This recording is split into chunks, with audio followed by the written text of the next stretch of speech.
നമ്മളെ ലക്ഷദ്വീപിലെ ഒരു സ്പെഷ്യൽ വിഭവം. ലക്ഷദ്വീപ് എന്ന് പറയുമ്പോൾ മിക്കവരും മനസ്സിലേക്ക് ഓടിയൊരു സാധനമാണ് എന്താണ് ലക്ഷദ്വീപിലെ മാസ്. അപ്പം മാസ് സെറ്റ് ചെയ്യുന്ന ഒരു ഷെഡാണത്.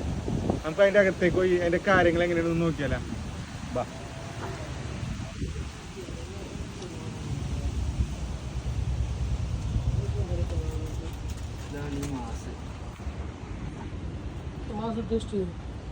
ടെസ്റ്റ് ചെയ്യാനാ നമ്മള് നോർമലി കഴിക്കുന്നുണ്ട്. നമ്മളെ തേങ്ങല്ലേ തേങ്ങാൻ്റെ ഇതൊക്കെ ആയിട്ട് അതിന്റെ മുള്ളു പോക്കും. മീൻ്റെ മുള്ളും ചെറിയ ഇതുണ്ടാവും. ഇതിന്റെ അകത്ത് ഭയങ്കര പൂവാറായിരിക്കും. റെഡ് കളർ നല്ല പാറ പൊട്ടി പോലെ ആയിരിക്കും.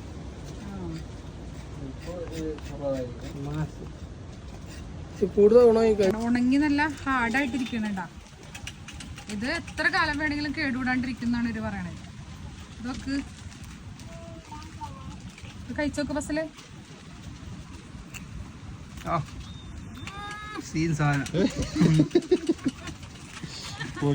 കുറച്ച് കഴിച്ചോക്കടാ. കടിച്ചോക്ക് കുറച്ച് കടിച്ചോക്ക്. ഇതാണ് നമ്മുടെ മാസ്. കഴിച്ചു നോക്കുക എങ്ങനെയാണെന്ന്. കഴിച്ചോക്കി ഓനെ കഴിച്ചോക്കി. അങ്ങനെടാ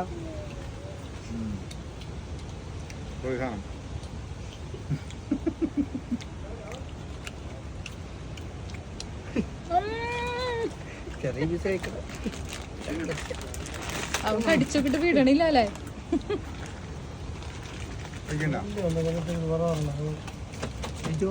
ഈ കട പേരെന്ന് പറഞ്ഞേ നൗഷാക്ക. എന്തൊക്കെ ഉണ്ടാക്കും മാസം കൊണ്ട്? എന്തൊക്കെ വിഭവങ്ങൾ ഉണ്ടാക്കാം നമുക്ക്? ഇത് കടി ഐറ്റംസ് കടി കട്ട്ലേറ്റ് ഉണ്ടാക്കും. മറ്റേ സമൂസ ഉണ്ടാക്കാൻ പറ്റും. ഇത് സോഫ്റ്റ് ആക്കണ്ടേ? ഇത് ഹാർഡായിട്ട് തന്നെ ഇരിക്കും. ഫുള്ളായിട്ട് സെറ്റ് ആക്കണം. നമ്മള് പൊടി മാതിരി ക്രഷ് ആക്കി എടുക്കണം. ക്രഷ് ആക്കി എടുത്തിട്ട് നമുക്ക് കറികളിൽ ചേർക്കാം. ചമ്മന്തി ആക്കാം. ഇത് ചക്കന് കൊടുക്കാന് കൊമ്പ് മുളകല്ലേ? മുളക് മുളക് മുളക് തേങ്ങ കീരയിട്ട് അപ്പൊ കഞ്ഞിക്ക് കൂടെ കഴിക്കാൻ പറ്റും.